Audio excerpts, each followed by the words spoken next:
je voudrais vous parler un peu de la revue L'Astrologue. Parce que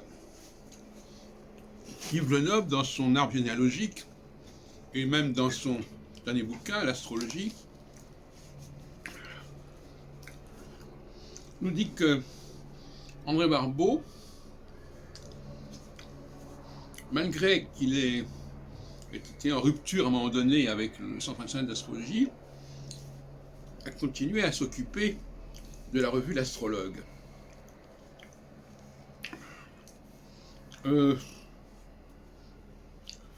C'est très discutable. Au vu de la collection de la revue, cet argument ne tient pas la route. En tout cas, pas très longtemps. Alors, je vais commencer par les premiers numéros de la revue L'Astrologue, le numéro 3. Alors, dans le numéro 3, effectivement, il n'y a pas photo. C'est marqué Centre national d'astrologie et composition du bureau.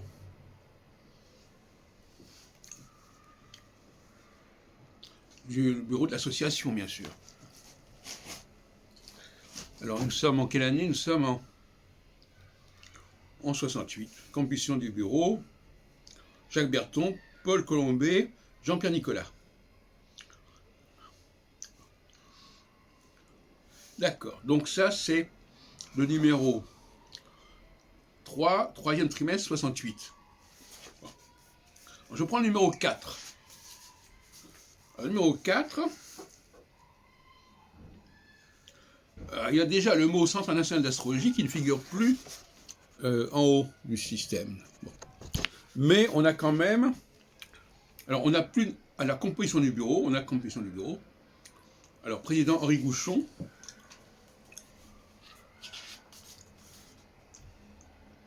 c'est toujours le même. Et ensuite, vice-président, Malagier, Colombet, secrétaire général Jean-Pierre Nicolas, etc., etc. Avec tous les conseillers techniques, Régine Ruet, Jacques Berton, Henri Fortin, Louis Lecor, etc. Les cours d'astrologie assurés par Berton, Colombet, Nicolas, Ruet. Voilà. Et puis on a les réunions publiques du CIA. Ça c'est dans le numéro 4. Donc là ça correspond encore à la description qu'on a donnée Le Noble. Et puis alors après ça se gâte. Ça se gâte. Et on va passer au numéro 13. Troisième trimestre 71. Et là, il n'y a plus aucune mention du Centre national d'astrologie. Il n'y a plus aucune mention de ses conférences, de ses cours, de son bureau. Et bien entendu, à ce moment-là, c'était effectivement l'apparition de la revue Trigone, qui est la revue du CIA, puisque l'astrologue ne l'est pas ou ne l'est plus. Donc finalement, on peut dire que ça aura duré 3 ans, 68, 69, 70, dans lesquels il y avait encore une synergie entre l'astrologue qui avait été créé au sein du CIA et qui finalement disparaît totalement à ce niveau-là.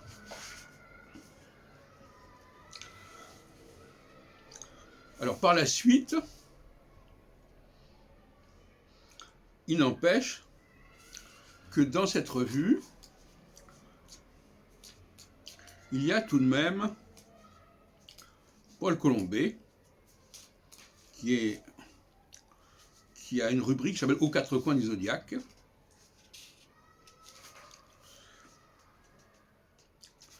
Et qui peut éventuellement parler des activités des uns et des autres.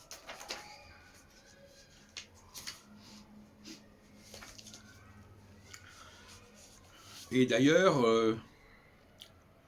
c'est probablement ce qui va se passer à un moment donné on va trouver des échos de la vie astrologique dans le numéro. Alors, aux quatre coins du zodiaque, ça mérite d'être lu cette rubrique parce qu'il y a des échos, il y a des points de vue. Et là, plus ou moins, on peut dire que par le biais de Paul Colombet, on a quand même des informations sur l'association, sur le CIA.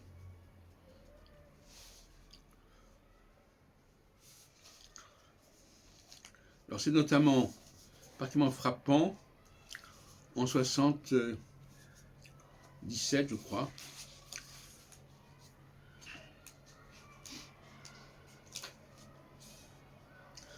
Alors dans le numéro 39 du troisième trimestre 77, aux quatre coins du zodiaque, on a une rubrique La Société française d'astrologie.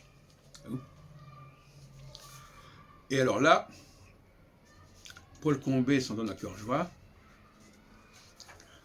Mais donc il y a effectivement, à ce moment-là,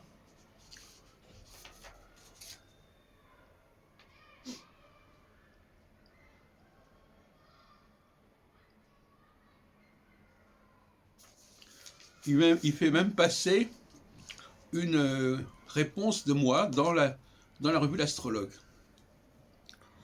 Mise au point reçue de M. Jacques Albron. La thèse selon laquelle Paul Colombet aurait commis une négligence en raison de son état de santé entre mai 75 et septembre 76 ne tient pas. En fait, la dernière déclaration à la préfecture de police, avant les contacts pris en septembre 76, date du 20 avril 72. M. Paul Colombet n'a pas jugé bon de signaler les très importants changements survenus dans la direction de l'association dont il a la charge, à savoir des missions Jean-Pierre-Nicolas, des missions de Loisel, etc. Bon. Donc, depuis 72, Paul Colombet n'avait rien fait auprès de la préfecture de police, et encore moins signalé le changement de nom. Alors ça, c'est donc qu'ils ont publié ma réponse. Et, alors, je voudrais quand même revenir là-dessus, sur la question de la SFA. Alors, Colombet dit SFA égale SAF, de même que SAF égale CIA. Alors, pourquoi changer la dénomination SAF? Notre conseil d'administration a jugé préférable de renoncer à ce nom, puisqu'un de ses anciens membres, profitant d'un retard regrettable, certes, mais non capital, dans la déclaration de service officiel, s'est emparé très légalement, mais bien peu moralement, de ce titre. Alors, je voudrais quand même préciser que la SAF est une association qui existe. Elle a été fondée en 1909, elle a repris dans les années 1920, elle a organisé le congrès de 1937, la SAF. Donc, je ne vois pas en quel titre le CIA aurait pu prendre moralement le nom SAF. D'autant plus que dans le numéro 8 de Trigone, revue qui est celle du CIA, pas pas l'Astrologue, Colombet annonce que le CIA va prendre le nom de l'UFA, Union Française d'Astrologie, qui d'ailleurs est également le nom d'une association existante, puisque c'est le nom de l'association de Léon Lasson. Alors, on ne voit pas très bien à quel titre ça s'est fait. Alors moi, effectivement, quand j'ai repris le nom de la SAF, je l'ai fait dans la continuité de la Société d'Astrologie de France. J'ai publié récemment des documents à ce sujet, et j'ai demandé à M. Boudinot, qui a été un des vice-présidents de la SAF, de présider Donc je vois pas. Donc là, finalement, en quel honneur le CIA aurait-il pu faire ça? D'autant plus qu'au lendemain du congrès de 53, il y a eu une fédération française d'astrologie englobant la SAF, le CIA et le Collège d'Astrologie de France, présidée par M. Barbeau. Et dans quel titre, tout d'un coup, le CIA décide de s'arroger le titre de la SAF? Mystère. Alors, pour parler toujours de l'astrologue, il faudrait parler, évidemment, d'un numéro qui s'appelle la mascarade astrologique de 2003 et qui s'attaque à moi directement parce que j'ai osé faire la critique du bilan d'André Barbeau au niveau de l'astrologie mondiale.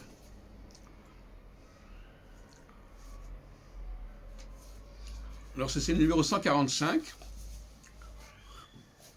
une mascarade astrologique. Alors je vous laisse, je ne vais pas le reproduire, mais c'est tout un débat sur le bilan de Barbeau, etc. Alors, mascarade astrologique, ça veut dire, voilà, bon, alors qu'est-ce que ça veut dire? En tout cas, bon, je crois que mon nom n'est pas cité, mais c'est évidemment moi qui suis aux premières loges. Alors, ce qui est amusant de tout ça, puisque ça date du premier trimestre 2004, c'est qu'au mois de novembre 2004, j'organise le grand congrès astrologique de Paris, avec tous les astrologues de France et de Navarre, et apparemment, l'anathème, la fatha de M. Barbeau contre moi n'a pas eu beaucoup d'effet.